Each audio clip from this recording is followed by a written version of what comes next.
The price of perfection. David Hale had always loved working with his hands.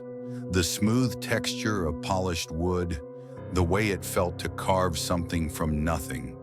But tonight, as he stared at the unfinished piece of walnut in front of him, he realized something had changed.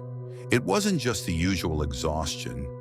He felt like he was running on fumes, but still he couldn't stop. There was a pressure growing inside him, a pressure he couldn't shake.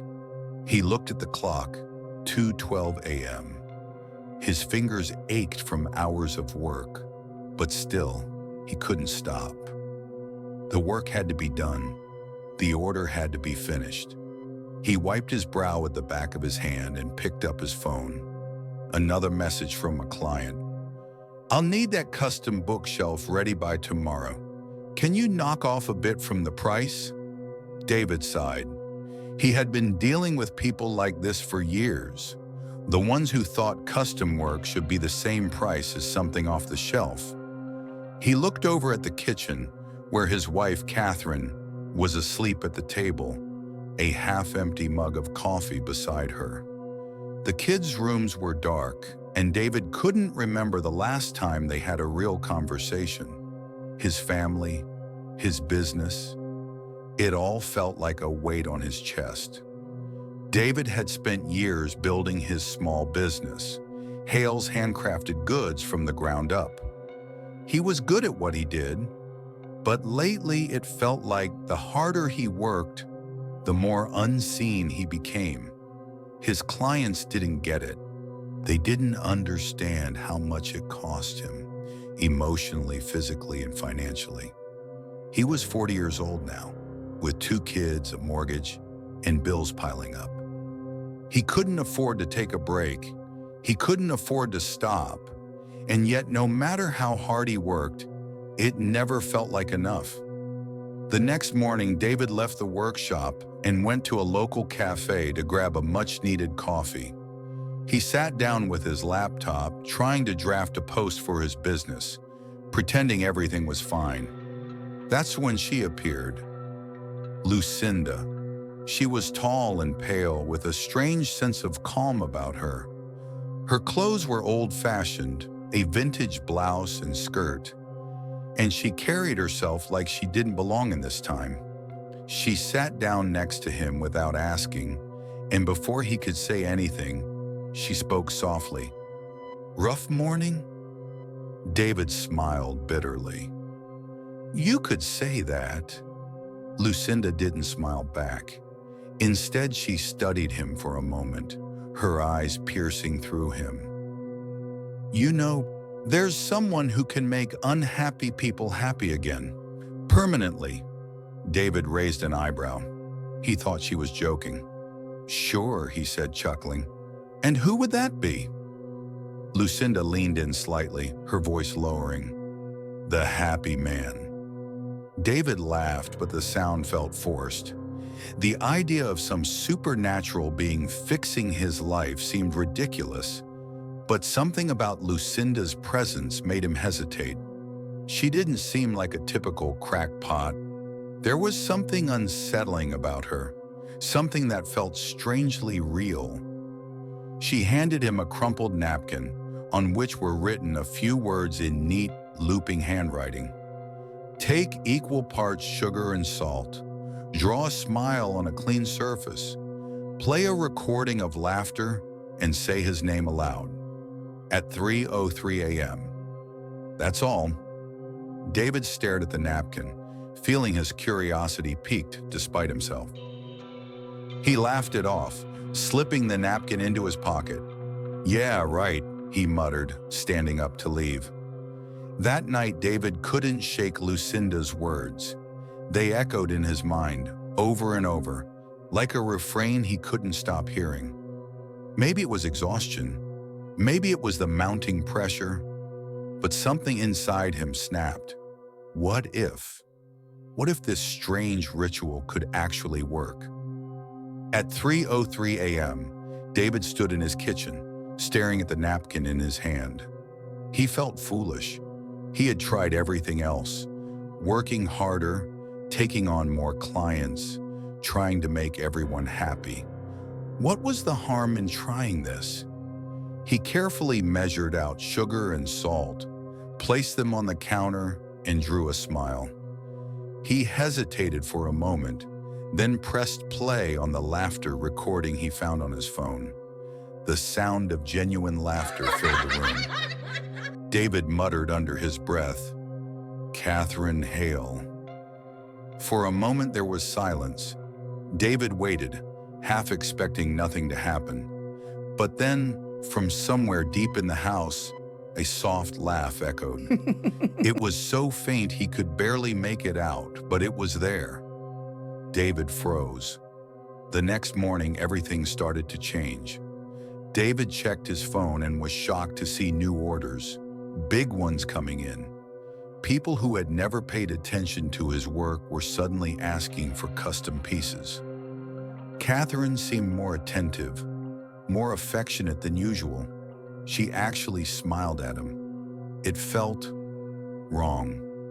2 days later, David received a message from Melissa Stanton, a bride he had worked with weeks ago. She had been a nightmare to deal with.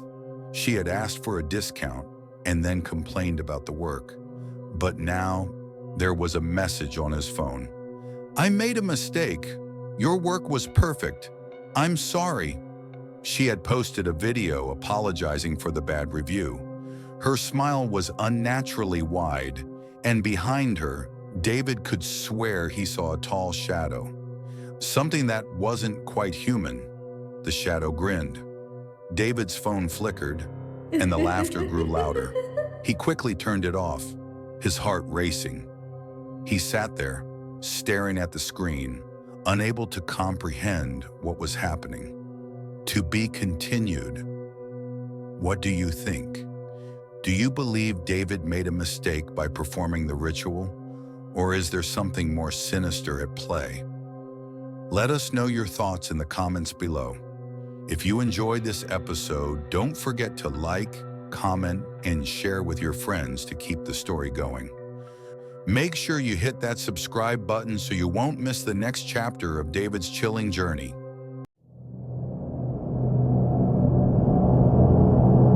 Episode 2, The Price of Happiness. David woke up the next morning with a headache, the kind that lingered even after he'd opened his eyes. His phone buzzed relentlessly beside him, but he was too exhausted to check it. The previous night's ritual, the salt, the sugar, the smile, kept replaying in his mind, the faint laugh echoing in his ears, and that shadow he thought he'd seen in Melissa Stanton's apology video. It wasn't just a nightmare. It felt real. He rubbed his eyes, trying to shake the fog in his head. What had he done? The house felt too quiet, too still. He glanced at the clock. 7:15 a.m. His mind was foggy, but the realization hit him like a slap. The phone messages were piling up. Clients, new ones. It didn't make sense. After the chaos of yesterday, he expected nothing but silence. But the floodgates had opened. A message pinged. It was Melissa Stanton again. She was thanking him profusely for his work, claiming everything was perfect. But something wasn't right. He felt his stomach tighten, a warning clawing at him. He opened her message. "David, you're a genius. The bookshelf looks amazing. Thanks again, truly. I've decided to recommend you to my friends." The message made him sick. The message should have been a relief, but it only felt like another piece of the puzzle he didn't want to solve. David couldn't shake the feeling that something was off. This wasn't just another glowing review. Melissa had been impossible to please. She'd practically demanded discounts, then complained about his work. Then just days later, she was practically worshiping him. Was it just a ritual? Was it that simple? Was the happy man doing this? Or was there something else going on? He stood up, pacing around the room. His head spun as he walked to the kitchen. The sound of the refrigerator humming felt louder than usual. The silence was starting to feel heavy, unnatural. His wife, Catherine, was still asleep at the table. She hadn't said a word to him all night. Not a peep. It was like the tension between them had been swept away. Like everything was fine. David looked at her. For the first time in days, she looked peaceful. But there was something else. Her face was slightly more flushed than usual. Her eyes, usually tired, seemed almost alive. A few hours later, the air seemed heavier. David's mind raced as he tried to focus. But the house felt like it was moving in slow motion. The laughter still echoed in his ears. The ritual had worked, but at what cost? At 1 p.m., David decided he needed a distraction. He went to the local coffee shop, needing to get some air. But as he pushed open the door, he spotted her, Lucinda.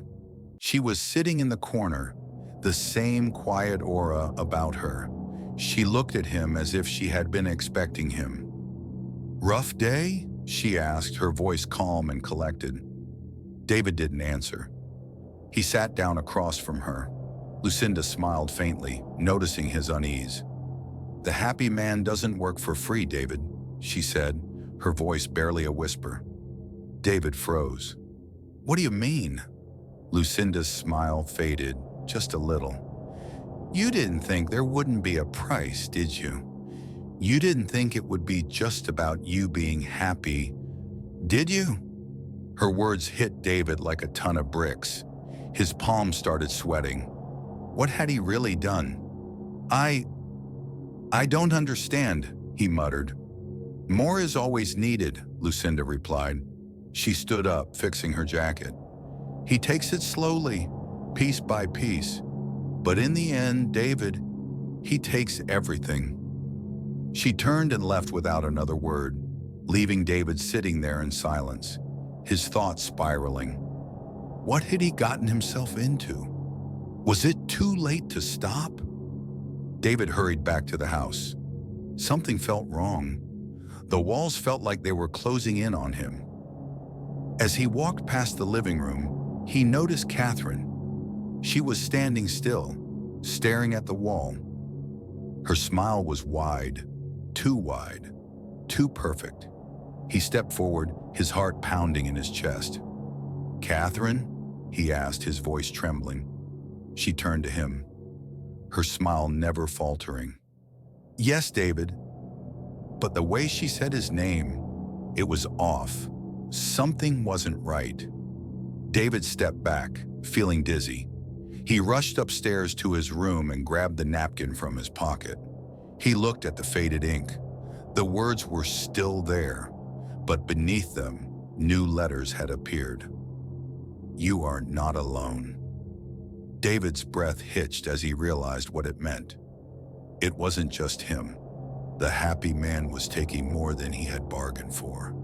He was taking his family. David looked out the window and saw a shadow moving in the corner of his yard. It was tall, dark, and stretched unnaturally long. A grin spread across the shadow's face. He felt his stomach drop. It was happening. 2 days later, David's life had turned upside down. His phone continued to blow up, with new clients pouring in. His business was thriving, but something was wrong. Catherine was too happy. The girls were too quiet. David looked at his reflection in the bathroom mirror and saw something else. Behind him in the reflection was a tall figure, just a shadow. But David knew he didn't need to see it fully. The happy man had come, to be continued.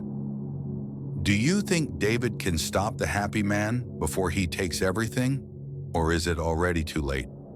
Let us know your thoughts in the comments below. If you enjoyed this episode, don't forget to like, comment, and share with your friends to keep the story going. Make sure you hit that subscribe button so you won't miss the next chapter of David's chilling journey.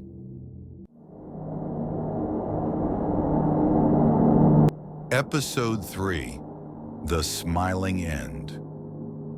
David woke up the next morning with a headache that pulsed in time with his heartbeat. The room felt darker than usual, the corners of his vision shadowed as if the walls themselves were closing in. The laughter, always faint but constant, had been louder that night. He could still hear it, like a low hum in the back of his mind. His phone vibrated beside him on the nightstand.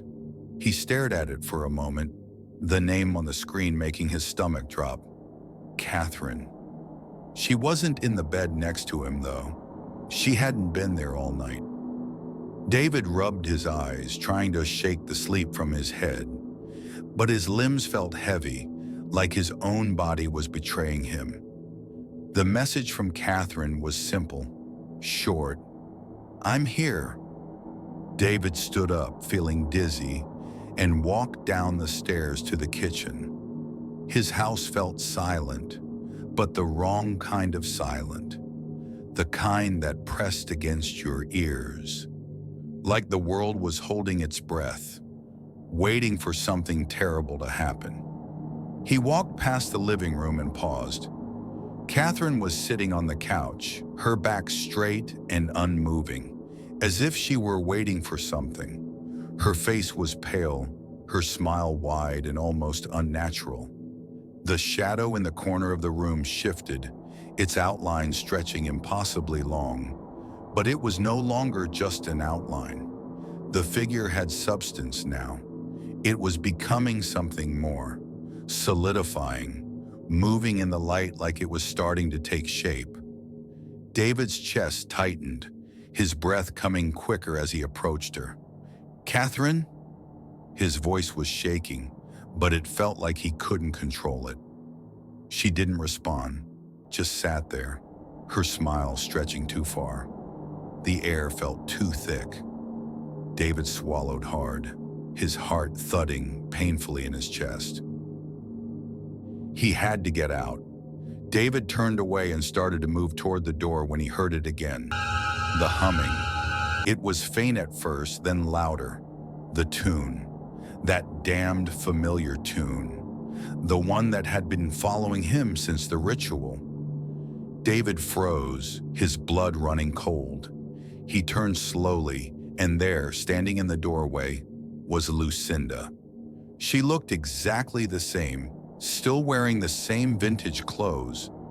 But this time, her eyes were darker, almost black, like she'd seen things David couldn't even imagine. "You've done it, haven't you?" Lucinda asked softly, her voice barely more than a whisper. David couldn't answer. His body was frozen, as though the words had been stolen from him. "You can't stop it now, David," Lucinda continued, her voice almost pitiful. "You should have known there would be a price. The happy man doesn't just take happiness. He takes more than that. He takes your soul." David's breath caught in his throat. "You're too far gone," she said, stepping closer. "He's already made his claim." David took a step back. "What do you mean?" His voice was cracking now, as a panic began to rise in his chest. Lucinda's lips curled into a small, sinister smile. "You should have smiled, David," she whispered. "He told me you wouldn't be able to stop. You've already given yourself to him." David's vision blurred. His mind screamed at him to run, but his legs wouldn't obey.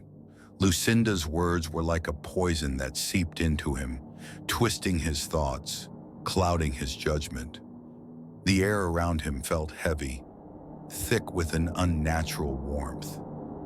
He stumbled back toward the living room, unable to make sense of anything anymore. The shadow was still there, looming in the corner, no longer just a vague shape.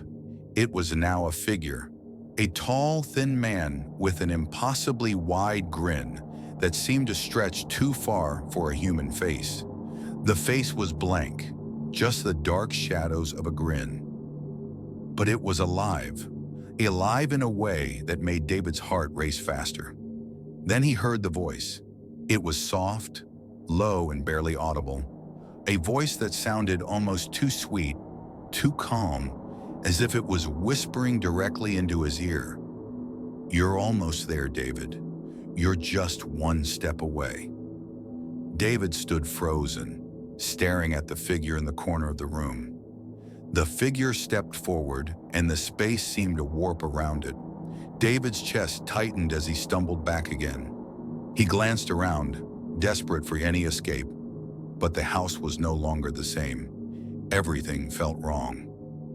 The shadows stretched farther, the walls pressed in closer.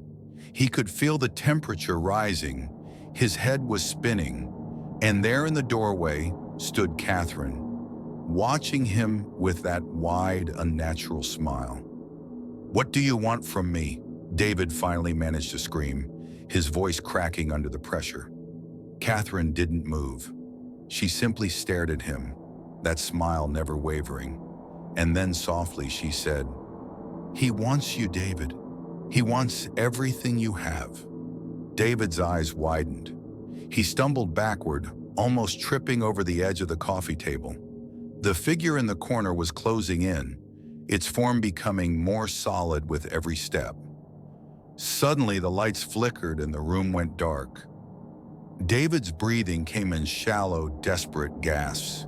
He felt a sharp pain in his chest, as though something cold was piercing through him. Sinking deeper, his hands went to his chest, clutching his shirt, as if trying to hold himself together. The voice echoed again. "You made a deal, David. There's no way out now." David's legs gave out beneath him, and he collapsed onto the floor. The shadows around him shifted, and the laughter, the incessant laughter, filled the room, drowning out everything else. And just before the world around him went completely black, he saw it, the smile growing impossibly wide, stretching across the entire room. The last thing he heard was a whisper in the dark, too sweet, too sharp. "You've made your choice." To be continued. What do you think David should do next? Is there a way for him to break free? Or is it truly too late? Let us know what you think in the comments below. If you enjoyed this episode, don't forget to like, comment, and share with your friends. Hit that subscribe button so you won't miss the chilling conclusion in the next episode.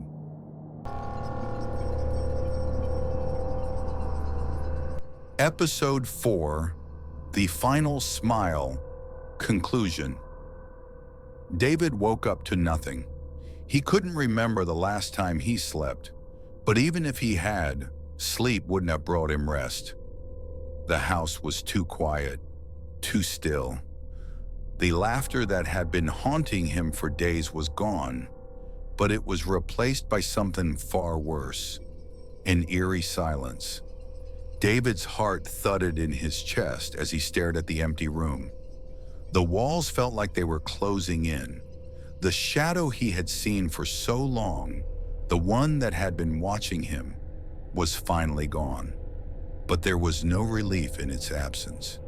In its place, something else lingered, a chill in the air, a feeling of foreboding. David looked around the room, his eyes scanning the familiar corners of his home, but it didn't feel like home anymore. It felt wrong, distorted, like everything was out of place, but too subtle for him to name. His phone buzzed. David picked up the phone, his hands still shaking. His fingers brushed across the screen, opening a message from Catherine. He read it. "I'm proud of you. Everything is going exactly as it should." David's blood ran cold. The message seemed too perfect, too calm. Catherine hadn't texted him like this in weeks. He stared at the message, his stomach sinking. Had she always been like this? He couldn't remember the last time they'd had a real conversation, the last time she had looked at him with anything other than that twisted, frozen smile. The last time his family felt real. Something had changed, something fundamental. He walked slowly toward the kitchen. The air was heavy, thick. It felt like he was walking through molasses, like the house itself was pulling him in, suffocating him. He could hear the faint sound of humming, the tune, the one that had haunted him for so long. David pushed open the kitchen door. Catherine stood there staring at the counter, her back turned to him. The same wide smile stretched across her face, like it had been frozen there. But this time there was something different about it. David's breath hitched. She was no longer his wife. She was someone else. "You're smiling again," David whispered, his voice hoarse. Catherine turned slowly, the smile never leaving her face. Her eyes, once warm and full of life, were now empty, hollow, like glass. "I'm happy, David," she said softly, as though she were reading from a script. "You made me happy. You made us all happy." David felt a cold shiver run down his spine. "What have I done?" he asked, his voice shaking. "What have we all become?" But Catherine only smiled wider. "We're perfect now. We're exactly as we were meant to be." David felt the weight of her words crushing him. This wasn't just his family anymore. They weren't alive. They were empty, just like the shadow that had been following him, feeding off his every move. And then he felt it. The shadow was back. But this time it was not just a figure in the corner. It was everywhere. The air was heavy with its presence, pressing in on him from all sides. The figure stepped forward. The happy man. Tall, dark, the same unsettling grin. David tried to move, but his body wouldn't listen. His legs felt like they were locked in place. The happy man tilted his head. "You wanted to break free, David, but freedom isn't for the selfish." His voice was deep, smooth, and almost pleasant. It was wrong, though. It felt like it was eating away at him. "I didn't know what I was doing," David whispered, his voice breaking. "I didn't mean for this to happen." The happy man's grin stretched even wider. "But you did, David. You wanted happiness. You wanted it so badly you gave me everything." David collapsed to his knees, his eyes filled with tears. "Please, I want it to end. I want my family back." The happy man stepped forward, crouching down to David's level. "You gave them to me. You gave them everything, and now they are mine. They are perfect, just like you asked." David's heart shattered. It was over. There was no going back. The price had already been paid. And he was the one who had paid for it. David stood, his body shaking, barely able to hold himself up. But in that moment, he felt something shift deep within him. He had made a deal, a terrible deal. But that didn't mean he couldn't make a choice now. He could still fight. He stood up, his breath ragged, his voice hoarse as he spoke to the happy man. "You've taken everything from me, but you haven't taken me." The happy man chuckled, a low, vibrating sound that filled the room. "You're already gone, David. You just don't realize it." David took one last look at Catherine and the girls. Their smiles were wide, their faces pale. They were empty, hollow shells. But they were his family, and he couldn't give up on them. "Not yet," he whispered. "I'm sorry, I can't let you take them." David turned, his legs unsteady, but his mind clearer than it had ever been. He faced the happy man, who stood taller than ever, its shadow stretching across the walls, eager to claim its prize. David clenched his fists. "You wanted everything, but you won't have my soul. You won't have my family."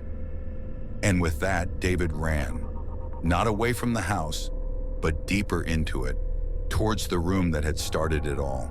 the workshop.